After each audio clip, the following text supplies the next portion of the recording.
पिछले पार्ट में आपने देखा कि रोमैन और उसकी टीम दक्षिणी मोर्चे पर पहुंचते ही बाकी सैनिकों से बिल्कुल अलग साबित हुई। उनकी जबरदस्त ट्रेनिंग ने सबको हैरान कर दिया और वल्हल्ला से आया विलीस भी रोमैन की असली ताकत देखकर दंग रह गया। इसके बाद रोमैन ने रैंक हासिल की और उसकी ताकत की खबर पूरे महाद्वीप में फैल गई। अब हर बड़ी ताकत उसे अपनी तरफ करना चाहती थी, लेकिन रोमैन ने सभी के ऑफर ठुकरा दिए।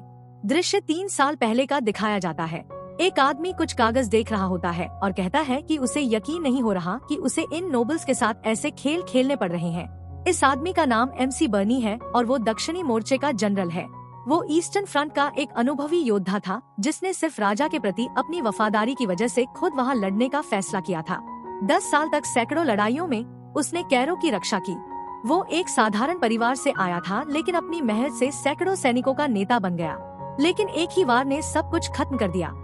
ईस्टर्न फ्रंट की रक्षा करते हुए उसने अपना वही हाथ खो दिया जिससे वो तलवार चलाता था। उस पल उसे सबसे ज्यादा दर्द इस बात का हुआ कि अब वो कभी योद्धा नहीं बन पाएगा। एक मीटिंग में उसे बताया गया कि उसने अब तक जो कुछ किया है उसके सम्मान में उसे दक्षिणी मोर्चे पर प्रशिक्षक बनाकर भेजा जाएगा। अब वो युद्ध भूमि में नहीं लड़ेगा, लेकिन उन सैनिकों को तैयार करेगा जो आगे चलकर कैरो की रक्षा करेंगे। विकल्प भले ही कठोर था, लेकिन MC बर्नी को हकीकत स्वीकार करनी पड़ी। जब वो दक्षिण में पहुंचा तो उसे पता चला कि वहाँ की ट्रेनिंग पूरी तरह बिखरी हुई थी। सभी लोग एक जैसी एक्सरसाइज करते थे जिनका लगभग कोई फायदा नहीं था। ऊपर से ज्यादातर नोबल्स तो ट्रेनिंग में हिस्सा लेने की भी परवाह नहीं करते थे। शुरुआत में उसने सोचा कि हर इंसान की क्षमता के हिसाब से बुनियाद से कड़ी ट्रेनिंग शुरू करेगा, लेकिन उसका भी कोई मतलब नहीं था क्योंकि कोई ट्रेनिंग करना ही नहीं चाहता था। वो बार बार सोचता था कि आखिर वहाँ उसकी मौजूदगी का मतलब क्या है। कम से कम लोग दिखावे के लिए ही सही ट्रेनिंग करते तो भी ठीक था। बाहर बैठे लोग बस उन औरतों के घर जाने की बातें कर रहे थे। MC बर्नी बिना कुछ बोले उनके पास से निकल गया। उसे यकीन नहीं हो रहा था कि सीमा पर तैनात लोग इतने बेफिक्र हो सकते हैं। उसी समय उसकी नजर सामने खड़े एक ग्रुप पर गई। जाहिर सी बात है वो क्रीस, कविन, पकी और रोमैन की पूरी टीम थी। MC बर्नी हैरान हो गया कि उनके पास अपना कमांडर भी था। शायद उन्हें अभी तक दक्षिणी कैंप के नियम पता नहीं थे। वो रोमैन के पास गया और बोला कि यहाँ दक्षिणी मोर्चे पर नोबल्स के लिए ट्रेनिंग करना जरूरी नहीं है। अगर रोमैन चाहे तो बाकी लोगों की तरह छाव में आराम कर सकता है। रोमैन ने पूछा कि क्या वो ऐसा सिर्फ इसलिए कह रहा है क्योंकि उसके बगल में खड़े लोग भी आराम कर रहे हैं। MC बर्नी ने हाँ में जवाब दिया, लेकिन रोमैन ने साफ कहा कि दुश्मन का हमला कभी नोबल और आम इंसान में फर्क नहीं करता, और अगर कोई कमांडर सिर्फ सैनिकों को आदेश देने वाला हो तब भी उसके पास अच्छी शारीरिक क्षमता होनी चाहिए। इसलिए उसके हिसाब से अधिकार की जगह पर बैठा हर इंसान ट्रेनिंग करेगा तो वही स्वाभाविक बात है। MC बर्नी को ऐसी उम्मीद बिल्कुल नहीं थी। लड़का पूरी तरह गंभीर था। रोमैन ने फिर कहा कि उसे नकली मुस्कान दिखाने की जरूरत नहीं है क्योंकि वो अपनी हैसियत चाहे जो भी हो हर तरह की ट्रेनिंग करेगा।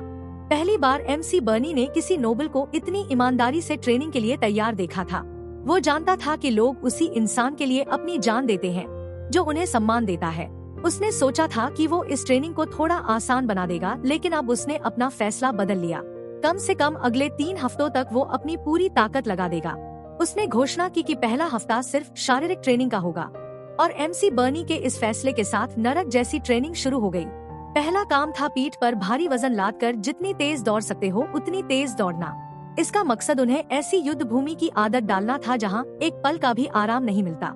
बारिश हो या धूप, कुछ भी हो जाए, उन्हें हर दिन यही करना था।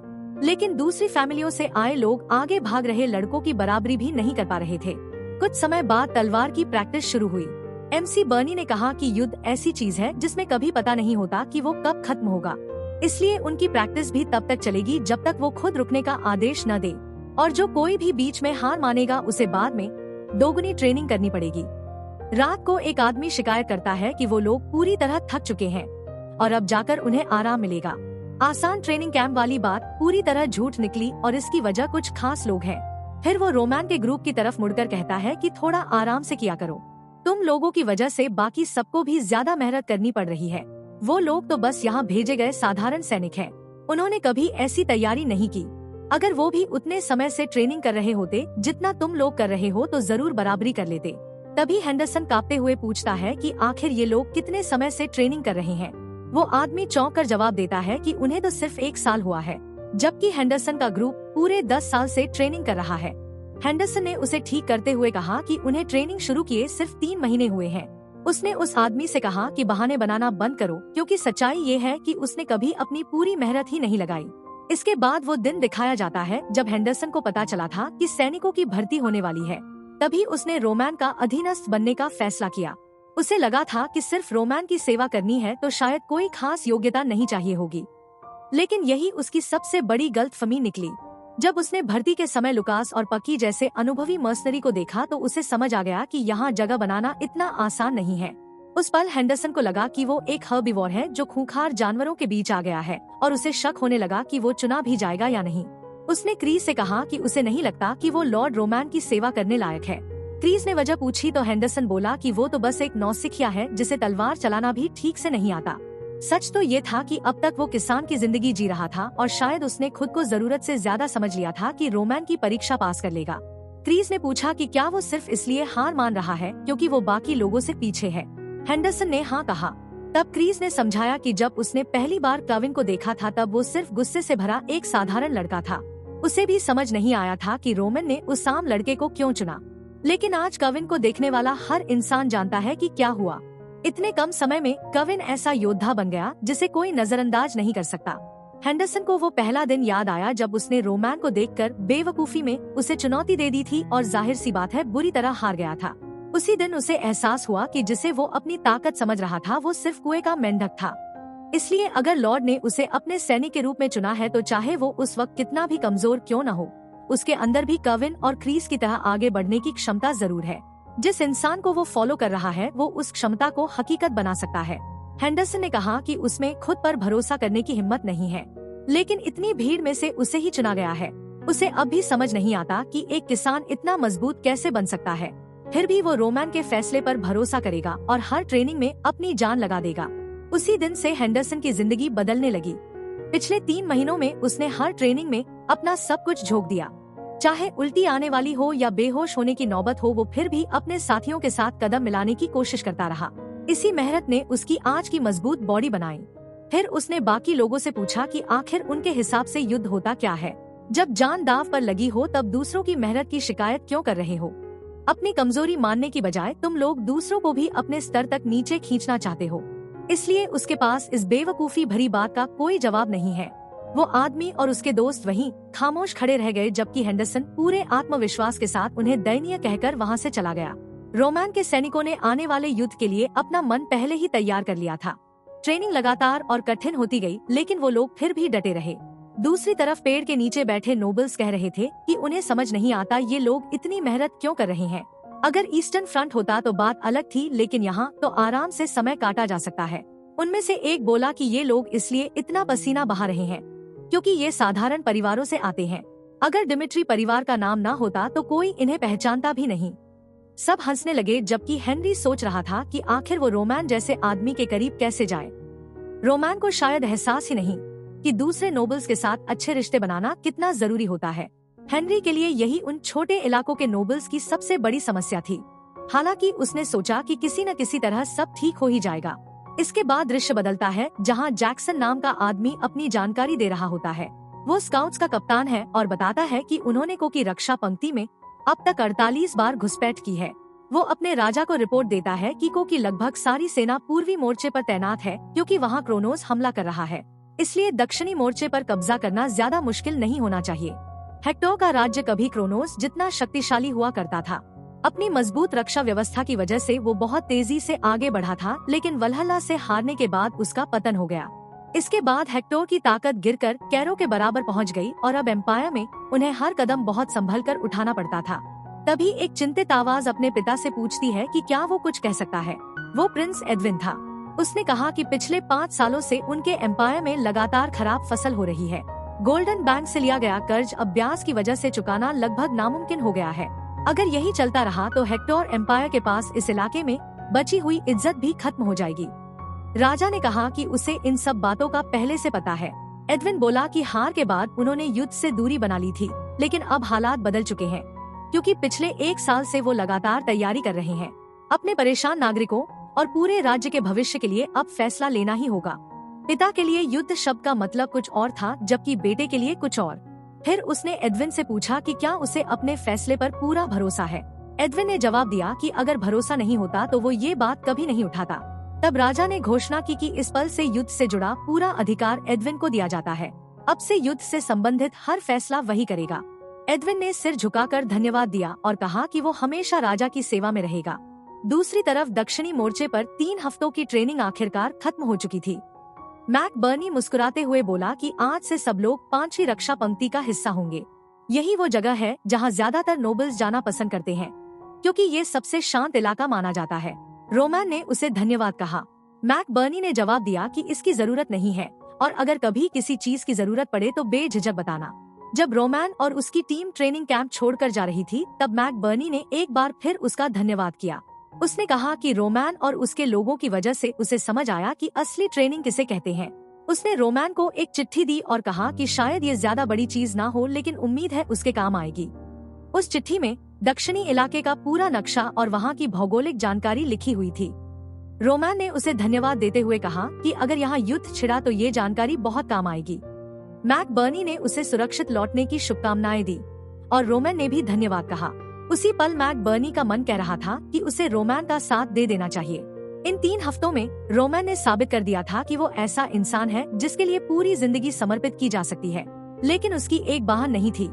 रोमैन के पास पहले से ही बहुत काबिल लोग थे, इसलिए बिना हाथ वाले आदमी को साथ रखने की कोई वजह नहीं थी। ये सोचकर कि वो सिर्फ बोझ बनेगा, उसने सिर झुका लिया और चुपचाप विदा ले ली। रोमैन समझ गया कि इतनी बारीक जानकारी वाले नक्शे जुटाना उसके लिए बिल्कुल आसान नहीं रहा होगा।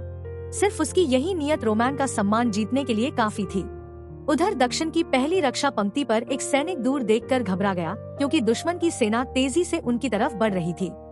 इसी बीच हेनरी को पता चलता है कि उसकी तैनाती भी रोमैन वाली ही रक्षा पंक्ति में हुई है। तभी रोमैन अपनी सेना के साथ वहां पहुंच जाता है।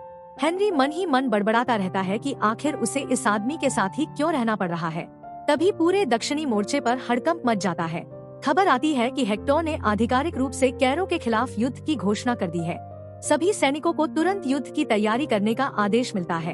हेनरी घबराकर इधर उधर देखने लगता है, लेकिन तब तक रोमैन वहां से निकल चुका होता है। हेक्टर की सेना ने घोषणा करते ही पहली रक्षा पंक्ति पर हमला बोल दिया, लेकिन उससे पहले ही 5वीं रक्षा पंक्ति टूटने की कगार पर पहुंच चुकी थी। मुख्य द्वार गिर चुका था, हर तरफ खून बिखरा हुआ था और दुश्मन सैनिक दीवारों पर चढ़ रहे थे। 5वीं रक्षा पंक्ति का कमांडर बुरियो ब्रूस समझ चुका था कि ये जगह अब बचने वाली नहीं है। वो यहाँ सिर्फ इसलिए तैनात था क्योंकि 5वीं रक्षा पंक्ति को दक्षिण का सबसे आरामदायक इलाका माना जाता था, जहाँ वो आराम से भ्रष्टाचार कर सकता था और ऐश की जिंदगी जी सकता था। लेकिन अब इस युद्ध में उस जगह की रक्षा करना उसे सीधी आत्महत्या जैसा लग रहा था। वो जोर जोर से सैनिकों को अपनी जगह पर डटे रहने का आदेश देता रहा। उसने कहा कि अगर वो भाग गए तो मासूम नागरिकों की जान खतरे में पड़ जाएगी और किसी भी हालत में मोर्चा नहीं छोड़ना है। लेकिन उसी समय वो खुद पीछे की तरफ भागने लगा। किसी ने पूछा कि वो कहाँ जा रहा है तो उसने बहाना बनाया कि उसे तुरंत राज परिवार को खबर देने जाना है। दूसरी तरफ रोमैन ने अपने सभी साथियों को आदेश दिया कि तुरंत 5वीं रक्षा पंक्ति की तरफ बढ़ो। जंगल के बीच से दौड़ते हुए रोमैन जानता था कि 5वीं रक्षा पंक्ति सबसे कमजोर थी। वहाँ के सैनिक ठीक से प्रशिक्षित नहीं थे, उनके पास पर्याप्त हथियार और सामान भी नहीं था। ऊपर से उनका कमांडर भी पूरी तरह निकम्मा था। इन सब वजहों से दक्षिणी मोर्चे की सबसे कमजोर रक्षा पंक्ति वही बन गई थी। सबसे बड़ी समस्या ये थी कि ट्रेनिंग कैंप से आने वाली रिजर्व टुकड़ी वहां पहुंचने में पूरे 2 घंटे लेती, लेकिन रोमैन को वहां सिर्फ 1 घंटे में पहुंचना था। तभी बैरो ब्रूस सामने आ गया और पूछने लगा कि क्या वही लोग रिजर्व सेना है। वो रोमैन के सामने आकर बोला कि सबसे पहले उसे पीछे सुरक्षित जगह तक पहुँचाया जाए। आखिर वो इस इलाके का कमांडर है और उसकी सुरक्षा सबसे बड़ी प्राथमिकता होनी चाहिए। रोमैन पहले से जानता था कि बैरो ब्रूस कौन है। उसने पूछा कि अगर वो सच में कमांडर है तो अपने सैनिकों के बिना यहाँ अकेला क्या कर रहा है। ब्रूस गुस्से में बोला कि रोमैन जैसा एक रिजर्व सैनिक उससे सवाल पूछने की हिम्मत कैसे कर सकता है। लेकिन रोमैन ने एक पल भी बर्बाद नहीं किया। उसने सीधे उसका गला पकड़ लिया और दबाने लगा। रोमैन बोला कि ब्रूस का यहाँ अकेले खड़ा होना ही साबित करता है कि उसने अपने सैनिकों को छोड़कर भागने की कोशिश की है। उसने याद दिलाया कि कानून के मुताबिक युद्ध से भागने वाले कमांडर को उसकी हैसियत चाहे जो भी हो मौत की सजा दी जा सकती है। ब्रूस कुछ बोल भी नहीं पाया था कि अगले ही पल उसका सिर धड़ से अलग होकर हवा में उड़ गया। रोमैन ने बस इतना कहा कि अगर ब्रूस अपने सैनिकों को छोड़कर नहीं भागता तो वो उसे कभी नहीं मारता। सिर जमीन पर गिरा और रोमैन की टोली बिना रुके आगे बढ़ गई। उधर 5वीं रक्षा पंक्ति में हर तरफ लाशें बिखरी हुई थी। हरे बालों वाला एक आदमी बोला कि उसे पता था ये दिन कभी ना कभी आएगा, लेकिन उसने नहीं सोचा था कि वो कमीना कमांडर इतनी जल्दी उन्हें छोड़कर भाग जाएगा। तभी उसकी छाती पर गहरा वार हुआ और वो दर्द से घुटनों पर गिर पड़ा। दो दुश्मन उसे खत्म करने के लिए उसकी तरफ बढ़े, लेकिन अगले ही पल दोनों के शरीर हवा में ही दो हिस्सों में कट गए। किसी ने पूछा कि क्या उसका नाम स्टीवन है। सामने रोमन खड़ा था। उसने घोषणा की कि बैरो ब्रूस मर चुका है और अब से इस इलाके की जिम्मेदारी स्टीवन संभालेगा। लुकास की दी हुई जानकारी में स्टीवन का नाम था और उसी के अनुसार पूरी 5वीं रक्षा पंक्ति में वही सबसे काबिल आदमी था। रोमन ने कहा कि स्टीवन कई सालों से इस जगह की रक्षा कर रहा है, इसलिए वो उसके फैसले पर भरोसा करेगा। अगर स्टीवन कहे कि इस जगह को बचाना नामुमकिन है तो रोमन जितने ज्यादा सैनिकों को बचा सकेगा उतनों को सुरक्षित निकालने की कोशिश करेगा। स्टीवन ने रोमन का नाम सुनते ही उसे पहचान लिया। उसने माना कि हालात बेहद खराब है और पीछे हटना सबसे समझदारी वाला फैसला होगा। लेकिन 5वीं रक्षा पंक्ति दुश्मन के हाथ देना भी सही नहीं था। अगर पांचों में से एक भी रक्षा पंक्ति टूट गई तो दुश्मन नदी के रास्ते उनकी सप्लाई लाइन पर कब्जा कर सकता था या फिर अपनी सेना के लिए लगातार रसद भेज सकता था, जिससे युद्ध और लंबा खिंच जाता। रोमन ने तुरंत फैसला लिया कि अब सिर्फ एक ही रास्ता बचा है, उन्हें बैरियर बनाकर दुश्मन को पीछे धकेलना होगा। रोमन बोला कि जब तक बैरियर तैयार होते हैं वो अकेला दुश्मनों को रोकेगा और स्टीवन बाकी लोगों को संगठित करके तुरंत तैयारी शुरू करवाए। स्टीवन हैरान रह गया। उसने चिल्लाकर कहा कि ये योजना पागलपन है, जो भी अकेला रह जाएगा उसकी मौत तय है। स्टीवन की बात पूरी भी नहीं हुई थी कि पीछे से एक दुश्मन रोमन पर टूट पड़ा। स्टीवन कुछ समझ पाता उससे पहले रोमन ने हमला बचाकर एक ही वार में उस आदमी को 2 हिस्सों में काट दिया। फिर उसने कहा कि जिस योजना को खुद नामुमकिन मानते हो उसे अपनाना ही सबसे बड़ी बेवकूफी है। स्टीवन दंग रह गया। उसे समझ ही नहीं आया कि रोमन ने पीछे से आते दुश्मन को देखा कैसे। तभी क्रीज और बाकी सैनिक भी वहां पहुंच गए। रोमन ने आदेश दिया कि सब लोग उसके पीछे चलें और मुख्य द्वार तक रास्ता साफ करें। सभी ने बिना एक पल गवाए उसकी बात मान ली। स्टीवन एक बार फिर हैरान था। उसने पहली बार ऐसा रिश्ता देखा था जहां सैनिकों को अपने नेता की ताकत पर रत्ती भर भी शक नहीं था। रोमन ने उसे बैरियर की तैयारी शुरू करने का आदेश दिया और स्टीवन ने तुरंत हामी भर दी। रोमन ने कहा कि असली युद्ध तो अब शुरू हुआ है। स्टीवन समझ गया कि इन लोगों की वफादारी पैसे से नहीं खरीदी गई थी, बल्कि रोमन ने अपने कर्मों से उनका सम्मान जीता था। रोमन की सेना तेजी से आगे बढ़ने लगी। युद्ध के बीच रोमन खुद से सोचने लगा कि आखिर वो ऐसा क्यों कर रहा है। उसे इस देश से कोई प्रेम नहीं था। युद्ध तो हमेशा कमजोर लोगों की बलि लेता है और पूरे को में उसकी कीमत इतनी बढ़ चुकी थी कि उसके लिए इस युद्ध में अपनी जान जोखिम में डालने की कोई जरूरत ही नहीं थी। रोमन के पास इस लड़ाई से बचने के अनगिनत तरीके थे। वो चाहता तो इस टकराव से दूर रह सकता था, लेकिन अगर वो ऐसा करता तो कैरो हमेशा के लिए एक छोटा कमजोर और गरीब देश बनकर रह जाता। हालांकि इन सबके पीछे असली वजह कुछ और थी। रोमन को युद्ध भूमि की कमी महसूस होने लगी थी। उसके सैनिक उसके पीछे दौड़ते हुए एक दूसरे से कह रहे थे कि किसी भी हालत में लॉर्ड से अलग मत होना। क्रीस एक तरफ दुश्मनों को काट रहा था, कविन दूसरी तरफ लगातार भाले की तरह वार कर रहा था। रोमन जहाँ से गुजरता वहाँ सिर्फ मौत बचती। उसने 10 दुश्मन मारे तो हेक्टर की तरफ से 20 और आ गए। उसने 20 और काट दिए तो दुश्मनों को एहसास होने लगा कि ये उनकी सोच से कहीं ज्यादा खतरनाक है। और जब रोमन 50 लाशों के ऊपर खड़ा था तब दुश्मनों के चेहरों पर साफ डर दिखाई देने लगा। हेक्टर के सैनिक घबराकर पीछे हटने लगे। उनकी सेना का कमांडर मक्लैरी हैरान था। उसे लगा था कि जैसे ही वो मुख्य द्वार पार करेंगे जीत उनकी होगी। फिर उसके सैनिक पीछे क्यों भाग रहे हैं? तभी उसकी नजर उस आदमी पर पड़ी जो अकेले पूरे युद्ध क्षेत्र में कत्लेआम मचा रहा था। दूर खड़े रोमन की नजर सीधे मक्लैरी से मिली। उसी पल मक्लैरी समझ गया कि रोमन ने इतनी दूरी से भी उसे पहचान लिया है। रोमन सीधे उसकी तरफ बढ़ने लगा। मक्लैरी के हाथ कांपने लगे। उसे यकीन नहीं हो रहा था कि रोमन अकेले उसका सिर लेने आ रहा है। उसने सोचा ये लड़का पागल है और तुरंत अपने सैनिकों को आदेश दिया कि उसे अभी के अभी मार डालो। आखिर वो अकेला ही तो है, उसे रोकना इतना मुश्किल कैसे हो सकता है? लेकिन रोमन ने पहले ही समझ लिया था कि कमांडर ने अपनी सुरक्षा कमजोर कर दी है। वो जानता था कि इस युद्ध को खत्म करने का सबसे आसान तरीका कमांडर का सिर काटना है। सेना का सिर गिरते ही पूरी सेना बिखर जाती है, यही उसका एकमात्र लक्ष्य था। तभी 3 और यूजर उसके सामने कूद पड़े और बोले कि वो इसे संभालेंगे। रोमन ने तुरंत सेलेस्टियल डीमन टेक्निक की दूसरी चाल इस्तेमाल की। बैंगनी रंग की एक जबरदस्त स्लैश निकली और अगले ही पल वहाँ सिर्फ जमीन में बना एक गहरा गड्ढा बचा था। हेक्टर के सैनिक डर से कांपने लगे। उनका कमांडर पूरी तरह घबरा गया और अगले ही पल रोमन उसके सामने खड़ा था। मक्लारी अपना परिचय देने ही वाला था कि रोमैन ने एक ही वार में उसका सिर धड़ से अलग कर दिया। रोमैन ने उसका सिर उठाकर कैरो के सभी सैनिकों को आवाज दी और कहा कि ध्यान से सुनो, कमांडर मर चुका है, लेकिन अगर यहाँ से एक भी दुश्मन जिंदा बच गया तो वही लोग दोबारा लौटकर दुश्मन बनेंगे, चाहे इसके लिए और खून क्यों न बहाना पड़े। इस जगह मौजूद हर दुश्मन को खत्म करना होगा।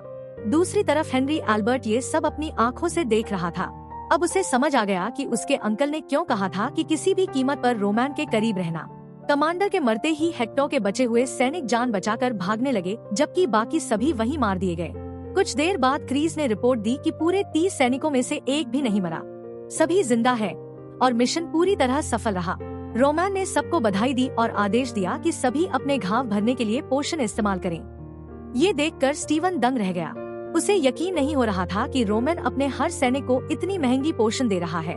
इस दुनिया में पोषण किसी दंतकथा जैसी चीज मानी जाती है जो सच में घाव भर देती है और इसकी कीमत बेहद ज्यादा होती है। स्टीवन अब समझ चुका था कि रोमैन सिर्फ ताकतवर ही नहीं बल्कि अपने लोगों का पूरा ख्याल रखने वाला नेता भी है, तभी उसके सैनिक उस पर इतना अटूट भरोसा करते हैं। रोमैन ने स्टीवन को आदेश दिया कि अगर दूसरी बार हमला हो तो पूरे युद्ध क्षेत्र की तैयारी अभी से कर ली जाए। साथ ही उसे दक्षिणी इलाके की अच्छी जानकारी रखने वाला एक आदमी भी चाहिए। स्टीवन ने पूछा कि क्या रोमैन दुश्मन का पीछा करने की सोच रहा है। रोमैन ने सिर्फ इतना कहा कि युद्ध अभी खत्म नहीं हुआ है। फिर उसकी मुलाकात कोबे नाम के एक स्थानीय गाइड से करवाई गई, जिसने कहा कि वो पूरे इलाके को अच्छी तरह जानता है। कोबे ने दक्षिण का नक्शा फैलाया तो रोमैन ने पूछा कि दुश्मन के पीछे पहुंचने का सबसे तेज रास्ता कौन सा है।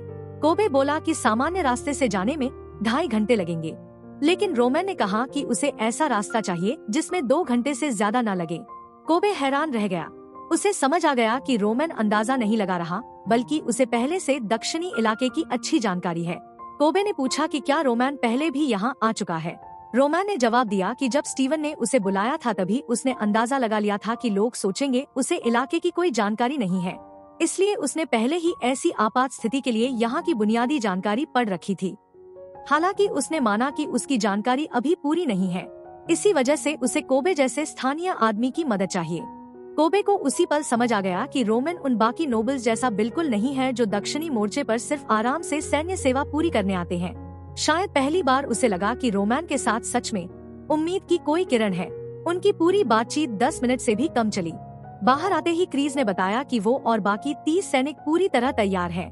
लेकिन तभी हेनरी एल्बर्ट भी वहां आ पहुंचा। रोमैन ने पूछा कि वो यहाँ क्या कर रहा है।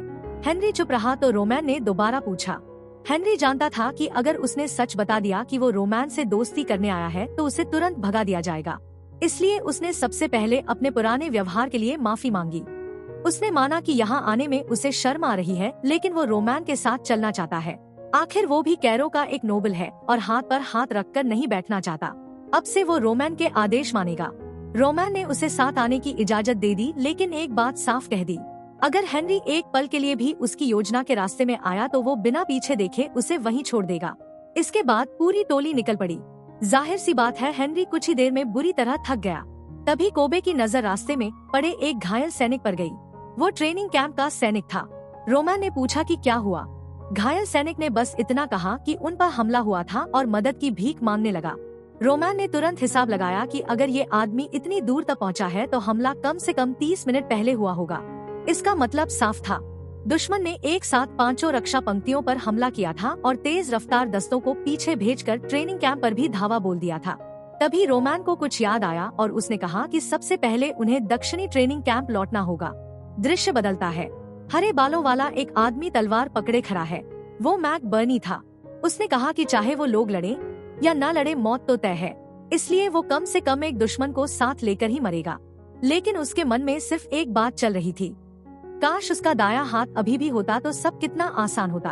उसे रोमैन की चिंता भी हो रही थी, क्योंकि पूरे दक्षिणी मोर्चे पर वही एक इंसान था जिसने कभी अपनी सतर्कता नहीं छोड़ी थी। उसे पूरा यकीन था कि रोमैन जरूर कुछ कर रहा होगा। फिर उसे खुद पर हंसी आई कि मरने के वक्त भी वो उसी लड़के के बारे में सोच रहा है। शायद इसलिए क्योंकि युद्ध भूमि पर उसके अभी भी बहुत से अधूरे काम बाकी थे। तभी अचानक दुश्मनों के पीछे की दीवार जोरदार धमाके के साथ टूट गई।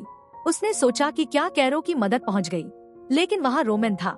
रोमैन ने चारों तरफ नजर दौड़ाई और राहत की सांस ली कि कम से कम मैक बर्नी अभी जिंदा है। क्रीज ने तुरंत आदेश दिया कि सभी दुश्मनों को खत्म करो और जितने भी लोग जिंदा हैं उन्हें बचाओ। हमेशा की तरह कुछ बेवकूफ सैनिक रोमैन पर टूट पड़े। पहले दो को रोमैन ने बिना तलवार निकाले ही जिंदा पकड़ लिया और इतनी जोर से बेहोश किया कि वो उठ भी नहीं सके। एक और सैनिक भागते हुए चिल्लाया कि उसे बाकी लोगों को खबर देनी होगी, लेकिन अगले ही पल उसे पकड़ लिया गया। पहले लगा कि रोमन ने पकड़ा है, लेकिन वो मैकबर्नी था। उसने कहा कि कम से कम एक दुश्मन को तो वो खुद मारेगा। उसने सिर्फ गला दबाकर उस आदमी को काबू में कर लिया। फिर रोमन ने मैकबर्नी का धन्यवाद किया कि उसने इतनी देर तक मोर्चा संभाल कर रखा और अब आराम करने को कहा। जमीन पर पड़े मैकबर्नी ने भी मुस्कुराकर उसका धन्यवाद किया। कुछ देर बाद क्रीज ने रिपोर्ट दी कि उन्होंने हेक्टर के 12 सैनिकों को जिंदा पकड़ लिया है और 5 लोगों को बचा लिया है। ऐसा भी पता चला कि विस्काउंट बैल लड़ाई में घायल होकर पहाड़ों की तरफ पीछे हट गया था। दुश्मन की सेना ट्रेनिंग कैंप पार करके आगे निकल चुकी थी, जिससे रोमन सोचने लगा कि आखिर उनका असली लक्ष्य क्या है। उसने कहा कि अब वो कैदियों से अकेले बात करेगा और बिना इजाजत कोई अंदर नहीं आएगा। उसे पूरा यकीन था कि हेक्टर की सेना ने इतने समन्वित हमले किसी खास वजह से किए हैं और अब वो वजह पता लगाने का समय आ गया है। कमरे में पहुंचकर रोमन ने सभी कैदियों से कहा कि उनके पास सिर्फ 3 मिनट है। अगर उन्होंने उसके सवालों के जवाब दे दिए तो उन्हें बिना दर्द वाली मौत मिलेगी, लेकिन अगर नहीं बताया तो वो इतनी दर्दनाक मौत मरेंगे कि मौत खुद उनके लिए राहत बन जाएगी। कैदी हंसते हुए बोले कि जो करना है कर ले। रोमन ने उनकी बात अनसुनी कर दी और पूछा कि हेक्टर का असली लक्ष्य क्या है। एक आदमी ने गुस्से में उसे नरक जाने को कहा। रोमन ने फिर भी कोई प्रतिक्रिया नहीं दी और पूछा कि दक्षिणी ट्रेनिंग कैंप पर हमला करने का मकसद क्या था। 3 मिनट पूरे होने पर रोमन ने उसके कंधे पर एक खास तकनीक इस्तेमाल की। अगले ही पल वो आदमी खून उगलने लगा और उसकी पीठ की नसें बाहर उभर आईं। रोमन ने शांत आवाज में कहा कि जब इंसान अपनी हड्डियों और मांसपेशियों को धीरे धीरे मरोड़ते हुए महसूस करता है तब मरने में काफी लंबा समय लगता है। ये देखकर बगल वाला कैदी डर गया। उसने कांपते हुए कहा कि अब उनके प्लान जानकर भी कोई फायदा नहीं होगा, क्योंकि अब बहुत देर हो चुकी है। रोमन हल्की सी खतरनाक मुस्कान के साथ बोला कि उसे यही जवाब चाहिए था। उसने कहा कि वो सच जानना ही नहीं चाहता था, उसे सिर्फ ये पक्का करना था कि इस पूरे हमले के पीछे कोई बड़ा प्लान छिपा है या नहीं। अब उसे समझ आ चुका था कि हेक्टर का असली निशाना कैरो की रक्षा पंक्तियों के पीछे हमला करना था। कैदी कुछ समझ नहीं पाया, लेकिन रोमन ने शांत आवाज में कहा कि अब उसके मरने का समय आ गया है। उसने समझाया कि 5 रक्षा पंक्तियों पर एक साथ हमला सिर्फ ध्यान भटकाने के लिए किया गया था। अगर ये योजना सफल हो जाती तो आगे की सेना बिना किसी मदद के रह जाती और पूरी रक्षा व्यवस्था टूट जाती। इसके बाद रोमन वापस मैकबर्नी के पास गया और पूछा कि दक्षिणी ट्रेनिंग कैंप पर हमला आखिर कब हुआ था। मैकबर्नी ने बताया कि करीब 2 घंटे पहले हेक्टर की सेना ने हमला किया था, जब वो लोग ट्रेनिंग की तैयारी कर रहे थे। दुश्मनों की संख्या बहुत ज्यादा थी, इसलिए जवाब देने से पहले ही उनके सैनिक मारे जाने लगे। उसे अभी तक नहीं पता था कि कमांडर बैल जिंदा बचा भी है या नहीं। रोमन ने पूछा कि दुश्मनों के हथियार और कवच कैसे थे। मैकबर्नी ने बताया कि सबने हल्का सामान पहना था और उनमें से एक आदमी के चेहरे पर बहुत सारे निशान थे। रोमन ने तुरंत अंदाजा लगा लिया कि वो हेक्टर की हंटर स्क्वाड रही होगी, जिसका लीडर अपने हर जख्म को सम्मान की निशानी मानता था। मैकबर्नी ने कहा कि ऐसा हो सकता है, लेकिन उसे अब भी समझ नहीं आ रहा कि ट्रेनिंग कैंप पर हमला क्यों किया गया। अगर दुश्मन को बढ़त चाहिए थी तो उन्हें सीधा फ्रंट लाइन पर हमला करना चाहिए था। रोमन ने कहा कि ट्रेनिंग कैंप तो बस उनके रास्ते में था, इसलिए उन्होंने उसे भी साफ कर दिया। उनका असली निशाना कुछ और था। मैकबर्नी अब भी उलझन में था। तब रोमन ने पूरी बात समझाई। उसने कहा कि फ्रंट लाइन पर हमला सिर्फ धुआं फैलाने जैसा था। असली लक्ष्य था टेलीपोर्टेशन गेट। ये स्पेशल मैजिक की सबसे बड़ी तकनीक थी, जिससे बहुत लंबी दूरी पल भर में तय की जा सकती थी। किसी भी युद्ध में सबसे अहम चीज यही होती है। अगर हेक्टर उस गेट पर कब्जा कर लेता तो कैरो की मदद पहुंचनी बंद हो जाती और हेक्टर अपनी सेना लगातार अंदर भेज सकता था। रोमन ने साफ कहा कि अगर गेट उनके हाथ लग गया तो हेक्टर ये युद्ध लगभग जीत चुका होगा। मैकबर्नी घबराकर बोला कि फिर उन्हें तुरंत टेलीपोर्टेशन गेट की रक्षा करनी चाहिए, लेकिन रोमन ने सिर हिलाकर मना कर दिया। उसने पूछा कि पीछे से किसी तरह की मदद की मांग आई थी क्या। मैकबर्नी अचानक सब समझ गया और बोला कि नहीं।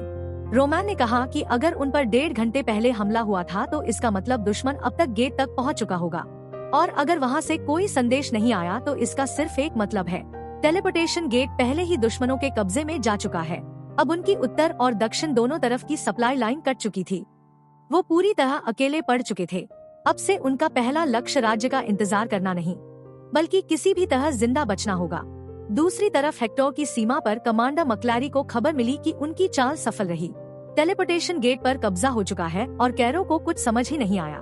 लेकिन प्रिंस एडविन ने सबको चेतावनी दी कि जश्न मनाने का समय नहीं है। दीवार पर मौजूद सैनिक अब जरूर जवाबी कार्रवाई करेंगे, इसलिए सबसे पहले पूरे इलाके पर मजबूत पकड़ बनानी होगी ताकि दक्षिणी मोर्चा पूरी तरह हेक्टर के नियंत्रण में आ जाए। एडविन इस योजना को 1 साल से तैयार कर रहा था। उन्होंने हर रक्षा पंक्ति का अध्ययन किया था और सही समय का इंतजार किया था। अगर वो सीधे मुख्य दीवार पर हमला करते तो 4 घंटे में भी जीत नहीं पाते, लेकिन टेलीपोर्टेशन गेट पर कब्जा करके उन्होंने पूरा खेल बदल दिया।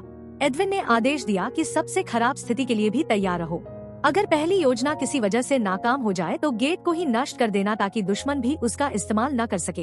एक सैनिक ये सुनकर घबरा गया क्योंकि दूसरी योजना बेहद निर्दयी थी, लेकिन एडविन के चेहरे पर जरा भी हिचक नहीं थी। तभी एक और लाश जमीन पर गिरी और चेहरे पर निशान वाला सैनिक बोला कि अब समय के खिलाफ दौड़ शुरू हो चुकी है। बाकी दुश्मनों के पहुंचने से पहले उन्हें अपने साथियों से मिलना होगा। प्रिंस एडविन ने पहले ही जैक्सन से कहा था कि हेक्टर अब ज्यादा समय तक इस हालत में नहीं टिक सकता। लगातार खराब फसल और गोल्ड बैंक के कर्ज ने पूरे राज्य को तबाह कर दिया था, इसलिए उसने पूरा दक्षिणी मोर्चा जीतने की ये नई योजना बनाई थी। जैक्सन को पूरा यकीन था कि प्रिंस एडविन ही वो इंसान है जो हेक्टर को इस संकट से बाहर निकाल सकता है। तो दोस्तों, अब कहानी और भी खतरनाक मोड़ पर पहुंच चुकी है। रोमैन ने हेक्टर की पूरी चाल समझ ली है, लेकिन अब सवाल ये है कि क्या वो बिना किसी मदद के इस जंग का रुख बदल पाएगा। दूसरी तरफ प्रिंस एडविन की असली योजना अभी पूरी तरह सामने आना बाकी है और आने वाली लड़ाई पूरे दक्षिणी मोर्चे की किस्मत तय करेगी। आगे क्या होगा ये जानने के लिए अगले पार्ट का इंतजार कीजिए।